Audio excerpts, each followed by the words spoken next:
What will be your reaction when you travel to another city to give that one exam and on the day of your exam you come to know that there is zero chance कि वो exam होगा. So hi everyone, I'm Riddhi and I'm back with another video as I have told you in my last video, and this video is about my CUET exam experience. तो मेरा जो CUET का exam था वो 26 और 27 को था.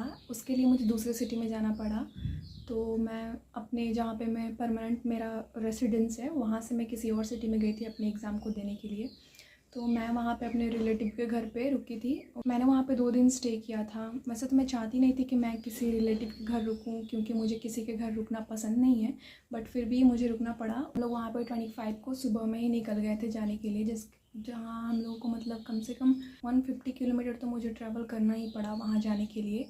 और वहाँ जाने के बाद वहाँ पे मैंने प्रॉपर मैं अपने पापा के साथ ही गई थी. तो मैं और मेरे पापा हम दोनों ने मिलके वहाँ पे देख लिया कि मेरा एग्ज़ाम का सेंटर कहाँ पे. On the first day I got very worst experience. मेरा जो 26 को जो CUET का एग्ज़ाम था उस दिन मेरा 3 पेपर था. English language, history and geography का पेपर था. और पेपर वाले दिन क्या हुआ था, हम लोग सारे बच्चे जो जिस बच्चों का उस सेंटर पे पढ़ा था सारे बच्चे टाइम से आ गए थे. लेकिन मेन प्रॉब्लम कहाँ हुआ कि वो टाइम हो गया और वो लोग जो थे वो गेट नहीं खोल रहे थे. तो सारे बच्चे पैनिक करने लगे कि अरे क्या हो गया कि टाइमिंग तो निकलते जा रहे हैं बट ये गेट नहीं खोल रहे. एंट्री टाइमिंग था 7 से लेकर के 8:30 तक आई गेस. तो टाइमिंग तो बढ़ते जा रहा था लेकिन 8:30 भी हो गया था. फिर हमें एंट्री नहीं मिल रही थी. फिर बच्चे पैनिक करने लगे और वहाँ पे जाकर उन्होंने उनसे पूछा तो वो लोग बोल रहे हैं कि सर्वर काम नहीं कर रहा. मेरा जो 26 वाला एग्ज़ाम था उस दिन, तो सारे बच्चे मतलब बहुत ज़्यादा पैनिक करने लगे, वहाँ पे शोर करने लगे, हल्ला करने लगे. तो हम सब बाहर ही रुके थे और मुझे तो मतलब मत ही पूछो यार, मुझे कोई होप भी नहीं था कि एग्ज़ाम होने वाला है उस दिन. मतलब मैं तो मतलब मेरे दिमाग में पता नहीं क्या क्या क्वेश्चन चल रहा था कि मैं अपना एक तो मिडिल क्लास फैमिली से होके, यार जो लोग मिडिल क्लास फैमिली से हैं वो लोग ये रिलेट कर सकते हैं कि अपना रिसोर्स वगैरह सब कुछ लगा के वहाँ पे जाओ और फिर आपको सुनने में आ रहा है कि हाँ आपका एग्ज़ाम नहीं होने वाला है. ऑलमोस्ट वहाँ पे चांस बिल्कुल 0 था. पता नहीं है किसी और सेंटर पे हुआ था कि नहीं, बट जो मेरा वाला सेंटर था जहाँ पे मेरा एग्ज़ाम पड़ा था 26 को, जो 3 एग्ज़ाम था फर्स्ट शिफ्ट में, वहाँ पे तो ऐसा ही हुआ. वो लोग बोल रहे हैं कि लिंक फेल हो गया, सर्वर काम नहीं कर रहा है, शायद उनका कंप्यूटर में कुछ इशू था तो वो लोग गेट ही नहीं खोले थे. वो वहाँ हम लोगों को एंट्री नहीं हुआ था. लिटरली बता रही हूँ, मुझे वहाँ पे खड़े होकर के इतना बुरा वाला ख्याल आ रहा था कि मतलब तो अब एग्ज़ाम होने ही नहीं वाला. और मैं जब पैनिक करती हूँ तो पता नहीं क्या क्या बोलने लगती हूँ और मैं बस अपने पापा से बोले जा रही थी कि मुझे कोई उम्मीद नहीं लगता कि एग्ज़ाम होने वाला है. टू बी ऑनेस्ट मुझे तो लगता है मेरा तो अगर मैं कुछ भी अच्छा करने जाती हूँ तो हमेशा ख़राब हो ही जाता है, क्योंकि अगर मैं कुछ भी करूँ तो ख़राब हो जाता है. क्योंकि वो मेरा फर्स्ट डे एग्ज़ाम था, मेरे लाइफ का फर्स्ट कॉम्पिटिटिव एग्ज़ाम था वो, और मेरे को इतना बुरा वाला एक्सपीरियंस मिला है वहाँ पे.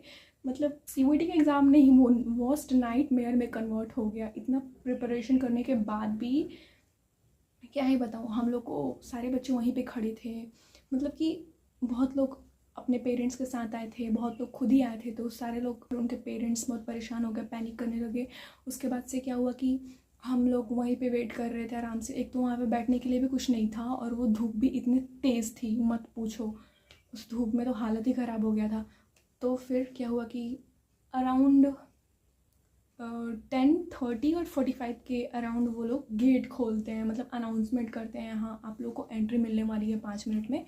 और फिर वहाँ पे बोले कि लाइन अप हो जाए. तो हम लोग लाइन अप हो गए और लाइन अप होने के 10-20 मिनट बाद भी एंट्री नहीं मिला. वो लोग आ रहे हैं 10-20 मिनट के बाद और वहाँ पे पेस्ट कर रहे हैं वो जो भी रूटीन वगैरह होता है सीट नंबर वाइज. उसके बाद से और 10 मिनट ले लिया उन्होंने. उसके बाद से हम लोगों को एंट्री मिली. पहले तो वो लोग सारा प्रॉपर अच्छे से चेकिंग किए, उसके बाद से फिर अंदर जाके भी गर्ल्स का जो है वो अंदर भी एक बार और चेकिंग हो रहा था. जो भी आप मेटल वगैरह वाला पहने वो सारा निकाल दो. उसके बाद से वही था. उसके बाद से फिर जब हम लोग अंदर चले गए तो अपनी सीट पे बैठने से पहले वहाँ पे वो कैमरा से वेरीफाई वगैरह वाला कर रहे थे और उसका देख के वो आपका डिटेल थोड़ा सा पूछ रहे थे कि अपना डेट ऑफ बर्थ बताओ, अपना नाम बताओ और शायद कुछ और भी पूछ रहे थे, वो मैं भूल गई हूँ. तो ये सारा पूछ रहे थे. उसके बाद से वो आपको अपना सीट भी बता रहे थे. तो वो मतलब आपको सीट पे जाके बैठ जाना था. तो मैं तो चली गई थी वहाँ पे, अपने सीट पे बैठ गई.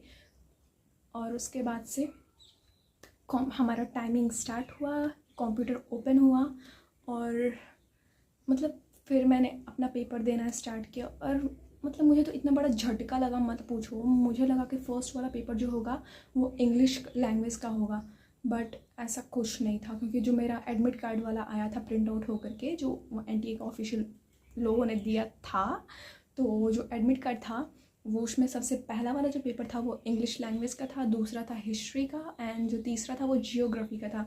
तो मैं तो बहुत चिल होके गई थी कि वाह, पहले तो आएगा इंग्लिश लैंग्वेज का पेपर, तो मैं जल्दी जल्दी कर लूँगी। और मैं सबसे ज़्यादा कॉन्फिडेंट थी अपने इंग्लिश लैंग्वेज के पेपर में, एंड ट्रस्ट मी, मेरा सबसे बेकार पेपर वही गया है। अब कैसे, क्यों, कहाँ, मत पूछना।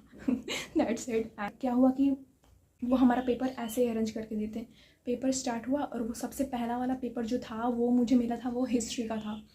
मुझे देख के बहुत बड़ा झटका लगा।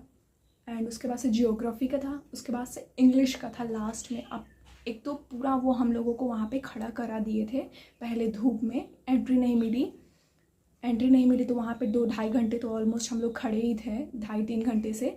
उसके बाद से फिर वहाँ पे जाके धूप में लाइनअप होना पड़ा हमें, वहाँ पे उस पर से बैठने वाला भी कुछ नहीं था। आधा एनर्जी जो मॉर्निंग वाला जो हम लोग फ्रेशनेस फील होता है हम लोगों को, जो एनर्जी था मेरा, वो सारा सबका एनर्जी डाउन हो गया था। और मैं तो एक्साइटेड थी कि मतलब इंग्लिश का पेपर आएगा तो सुबह सुबह मैं तो जाकर सबसे पहले इंग्लिश का पेपर कर लूँगी, तो वो तो काफ़ी ज़्यादा अच्छा हो जाएगा ना, मतलब आप सबसे पहले इंग्लिश वाला पेपर कर रहे हैं तो। लेकिन ऐसा कुछ नहीं हुआ। एक तो सारा एनर्जी उधर ही डाउन हो गया, टेंशन में ही चला गया, टेंशन से दिमाग भर गया था, परेशान हो गए थे लोग कि पेपर होगा भी या नहीं होगा, ये वाला। उसके बाद से फिर हम लोग का जब पेपर मिला तो हिस्ट्री, जियोग्राफी एंड फिर इंग्लिश करके दे रहा है, तो उसमें तो मैं और परेशान हो गई कि बाकी 2 पेपर देते देते, मतलब हिस्ट्री और जियोग्राफी का पेपर देते देते इस टाइम तक मेरा एनर्जी जो है वो बहुत लो हो गया था उस टाइम तक। एंड उसके बाद से लास्ट में जो था वो मेरा इंग्लिश का पेपर ओपन हुआ, तो वो मैंने दिया, एंड मैं सबसे ज़्यादा कॉन्फिडेंट थी उसी वाले पेपर में, एंड वो सबसे ज़्यादा ख़राब मेरा पेपर वही गया है।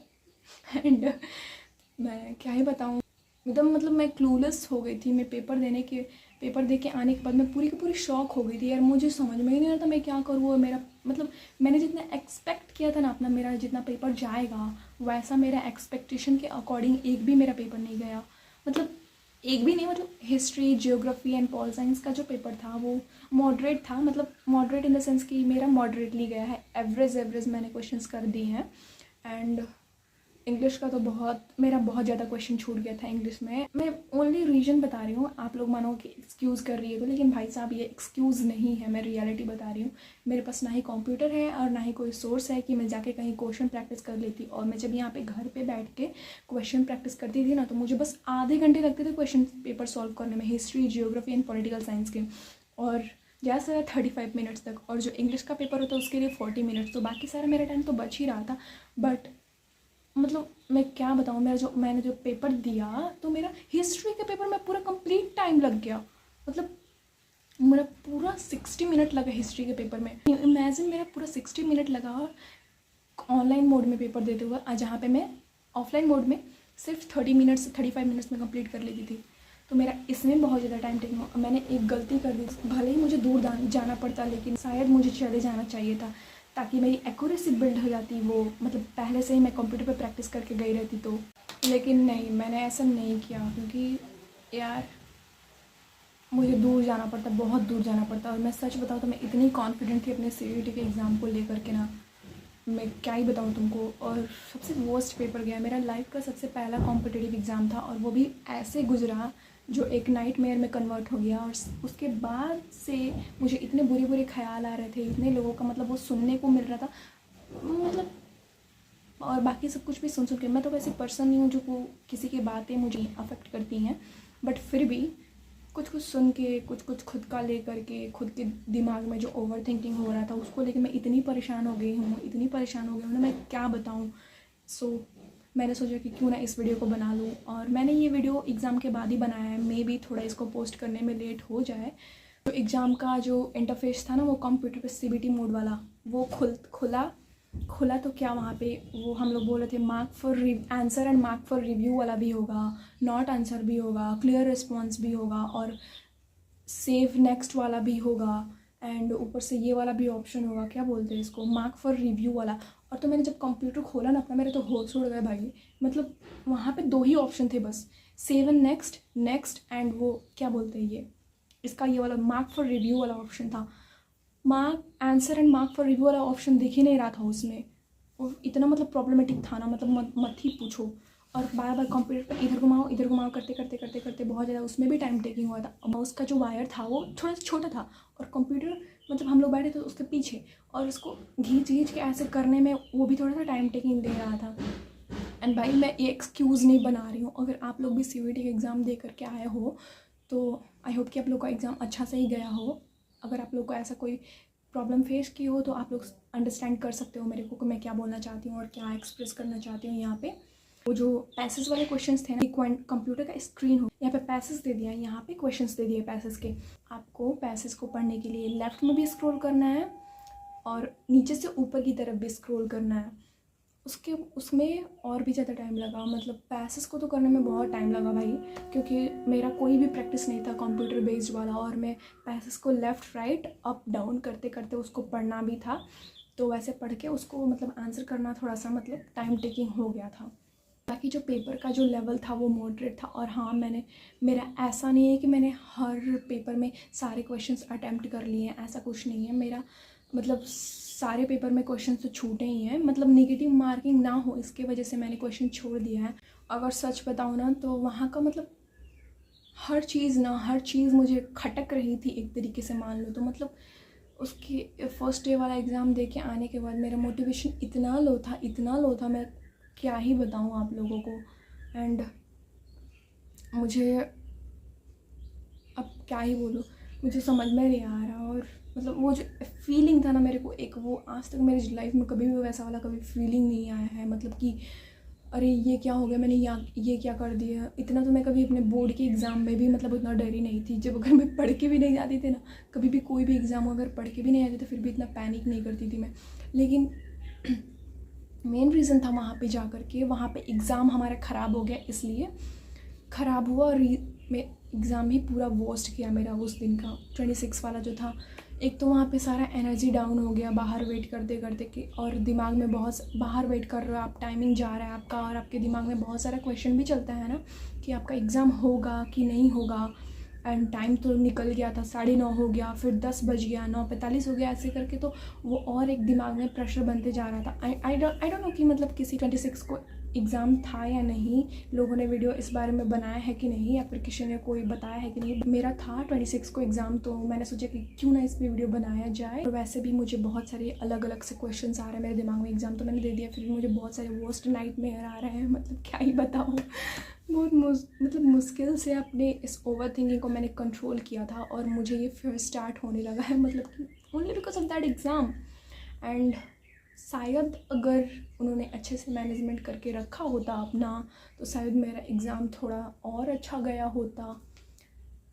हाँ चलो, अब कोई बात नहीं, अब तो एग्ज़ाम दे दिया है, अब वो तो रिज़ल्ट ही देखते हैं क्या आता है। चलो सेकंड वाले एग्ज़ाम के बारे में बात करते हैं। मेरा सेकंड वाला जो एग्ज़ाम था वो था सेकंड शिफ्ट में, पॉलिटिकल साइंस का एग्ज़ाम था, और वो भी सेंटर दिया था दूसरी जगह पे। तो हम लोग वहाँ पे चले गए और वहाँ पे जाके अपना सेंटर से तो पहले गई थी, तो वहाँ पे तो थोड़ा बहुत ठीक ही था। मतलब आपको टाइमिंग से पहले ही एंट्री देनी, मतलब एंट्री टाइमिंग था ना, जैसे कि 1 बजे से लेकर के 2:30 बजे तक एंट्री टाइमिंग था। तो वो लोग तो आराम से आप लोग पहुँच गए वहाँ पे, तो वो लोग एंट्री देते जा रहे थे।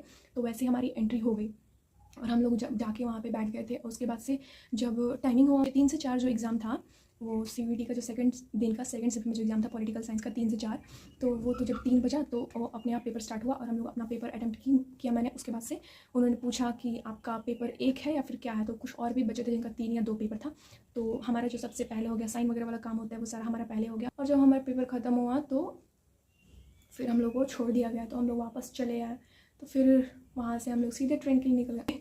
जो भी यहाँ पे वीडियो मैंने बनाया है, मैंने पूरा ऑनेस्ट रिव्यू दिया है इसमें, और मेरे दिमाग में मैं बार बार बोल रही हूँ, मतलब बहुत सारा ओवर थिंकिंग हो रहा था। तो मैंने सोचा कि किससे अब ये सारा बात बताऊँ, कौन समझने वाला है यहाँ पे। तो मैंने सोचा कि चलो एक वीडियो ही बना देते हैं। So I made this video only for this reason and I hope you guys will understand. So यार that is it for this video. और यही रहा मेरा CUET का कंप्लीट एक्सपीरियंस, जो कि मैं कहूँगी कि बिल्कुल भी अच्छा नहीं था, बहुत ही वर्स्ट एक्सपीरियंस था। फर्स्ट वाले दिन ही आप फर्स्ट कॉम्पिटिटिव एग्जाम देने जा रहे हो, आपको फर्स्ट वाले दिन ही ऐसा वाला कुछ रसगुल्ला मिलता है, मतलब जो एक्सपीरियंस हो गया, आपको इतना वर्स्ट एक्सपीरियंस मिलता है कि मतलब क्या ही बताओ यार। मतलब लाइफ में अब कभी दूसरा कॉम्पिटेटिव एग्जाम देने से पहले तो मैं 100 बार सोचूंगी कि कहीं वो अच्छा जाएगा कि नहीं जाएगा, कि क्या होगा कि क्या नहीं होगा, या फिर मैं उस अगर जाऊँ भी तो सारा चीज़ प्रिपेयर करके जाऊँ, पहले से ही हर चीज़ के लिए प्रिपेयर रहूँ, मैच्योरली बिहेव करूँ, ज़्यादा पैनिक ना करूँ अगर ऐसा कोई सिचुएशन हो जाता है तो। और मैं भी आपको यही एडवाइस देती हूँ कि अपने आप को हर सिचुएशन के लिए प्रिपेयर करो। और अगर आप लोग मेरी वीडियो देख रहे हो और आप लोग CBT 2026 के लिए प्रिपेयर कर रहे हो, तो अगर आप लोगों का एग्जाम CBT मोड में होने वाला है तो do practice on computer only if you are practising your mock test, not do it on your notebook or at mock test book. Okay, do practice it on computer only, so that, or computer or a laptop, so that you will be very habitual of that, and जब आप अपना exam देने जाओगे तो आपको बहुत ही convenient होगा, जितना आप टाइम उसमें ले रहे हो उतना ही time. So that is it for this video. और आप लोग मुझे कमेंट करके बताना कि मैं नेक्स्ट वीडियो किस टॉपिक पे बनाऊँ। सो अगर आप लोगों ने यहाँ तक मेरी बक चैन से सुन ली है तो आप लोगों का बहुत बहुत शुक्रिया, और एक लाइक करके भी जाना। चलो आप लोगों से मिलते हैं नेक्स्ट ब्लॉग में, बाय।